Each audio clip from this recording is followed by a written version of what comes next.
Imagine two people, same age, same job, same salary. After 10 years, one of them has built a six-figure investment portfolio, owns a rental property, and sleeps soundly every night knowing their money is working for them. The other one, still living paycheck to paycheck, a little stressed, wondering where all the money went. Same income, completely different outcomes. And here's the part that nobody talks about. The difference between these two people wasn't discipline. It wasn't luck. It wasn't even how much they knew about stocks or investing. It was one mental shift. A shift in how they thought about money. A shift that once it clicks, changes everything. And today, we're going to walk through exactly what that shift is and why most people never make it. Here's the story most of us were handed growing up. Work hard, get a good job, pay your bills, save a little if you can, repeat until retirement.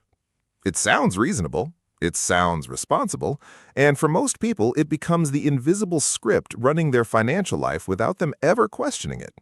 But there's a quiet trap buried inside that script. It teaches you to think about money in one direction only, in and out. Money comes in through your job. Money goes out through your life. And the goal is just to make sure the out is slightly smaller than the in. That's it. That's the whole financial plan for most people. And look, it's not wrong exactly, but it's incomplete, dangerously incomplete, because this way of thinking treats money like water flowing through your hands. Your entire job is just to catch as much of it as possible before it drips away. The problem? You're always dependent on the flow. Stop working, the water stops. Take a break, things get tight. Get sick, or laid off, or hit with an unexpected expense, and suddenly the whole system feels like it's collapsing. Most people spend their entire lives optimizing the flow without ever asking a more powerful question. What if money could do something while you sleep? Let's talk about $50,000. Say you've managed to save $50,000. Maybe it took you a few years. Maybe you got an inheritance. Maybe you sold a car and saved aggressively. Doesn't matter how you got it. You've got $50,000 sitting there. Now here's where the mental shift begins. Most people look at $50,000 and see safety, a cushion, a number in an account that feels good to look at. And so they do what feels natural. They protect it. They keep it liquid. They leave it in a savings account earning next to nothing because at least it's there. This is what psychologists call the bird in the hand bias. What you already have feels more real, more valuable, more certain than what you might gain. So you hold tight. You play it safe. And that feeling makes complete sense. It's human. It's wired into us. But here's what that $50,000 is actually capable of if you zoom out. Historically, the stock market has returned an average of about 7 to 10% per year after inflation. Let's use 8% to keep it simple. $50,000 invested at 8% annually, and you don't touch it, you don't add a single dollar, after 30 years becomes roughly $500,000. You didn't earn more money. You didn't get a raise, you didn't work overtime. The money worked.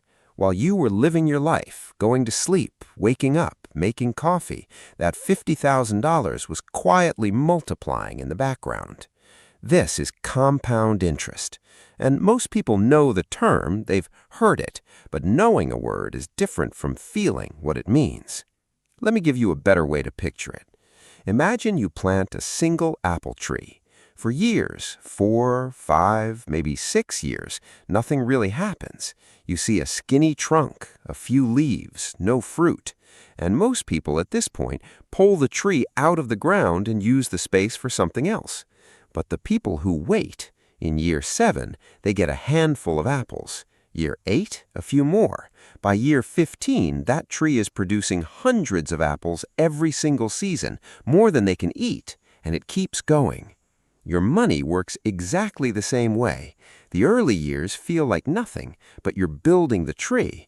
And the people who pull it out too soon, spending their savings, treating it like a number to spend rather than a seed to plant, never get to the orchard. Now, here's the deeper insight, and this is the part most financial advice completely skips over. The $50,000 shift isn't really about the money. It's about how you see yourself in relation to money. There are two fundamentally different identities when it comes to finances, and most people don't even know which one they're operating from. The first identity is what we'll call the earner. The earner believes their financial life is built entirely on what they make. More income means more security. Less income means more stress. The earner works harder to earn more, but the moment they stop working, the whole thing pauses. Everything is tied to activity: their time, their effort, their hustle. The second identity is the owner. The owner thinks differently. They ask, what can I own that will work for me? It doesn't have to be dramatic. It doesn't have to mean buying a business or becoming a landlord overnight. It could be owning index funds. It could be owning a small piece of dozens of the world's biggest companies, which is exactly what you do when you invest in a simple S&P 500 fund. The owner mentality says, my labor earns the seed money, but I plant seeds as fast as I can. And here's the psychological kicker. Most people never make the shift because the results are invisible for so long. When you put $500 into an investment account this month, nothing flashy happens. There's no celebration. Nobody congratulates you. You don't feel richer. In fact, your bank account actually looks a little smaller. But when you buy a new phone or book a trip or upgrade your apartment, you feel it. It's immediate. It's real. It's satisfying in that moment. This is the fundamental war happening inside your brain every time you make a financial decision. The present you wants to feel something now. The future you needs you to plant seeds today. And present you has one massive unfair advantage. It's the one making the decisions. This is why so many smart, hardworking people find themselves financially stuck. It's not because they're irresponsible. It's because the brain isn't wired to naturally feel the value of delayed reward. We have to consciously rewire how we think. And that starts with seeing money differently. So, what does this actually look like in real life? Step 1. Stop thinking about saving as restriction and start thinking about it as acquisition. Every time you move money into investments, you're not losing spending power. You're acquiring an asset. You're buying a piece of a real business. You're planting a tree. The language you use matters more than you think because it changes how your brain feels about the action. I'm depriving myself feels like pain. I'm acquiring future income feels like progress. Same action, completely different emotional experience. Step 2. Automate the owner behavior so your present self doesn't have to fight your future self every single month. Set up an automatic transfer on payday. Before you see the money, before you feel how much you have, before present you gets any ideas, a portion goes straight into your investment account. This isn't willpower, it's strategy. It removes the decision entirely. Warren Buffett famously said that he doesn't try to time the market. He just keeps buying consistently, automatically, over decades. And that boring, automated consistency is one of the most powerful financial moves a regular person can make. Step 3. Respect the boring phase. This is the one most people underestimate.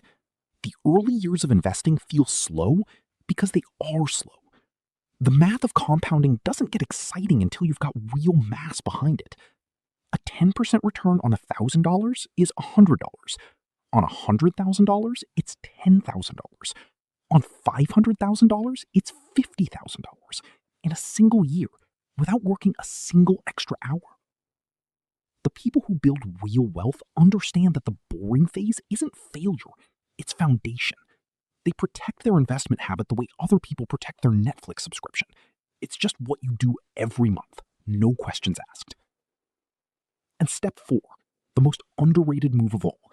Learn to get comfortable with the discomfort of not spending.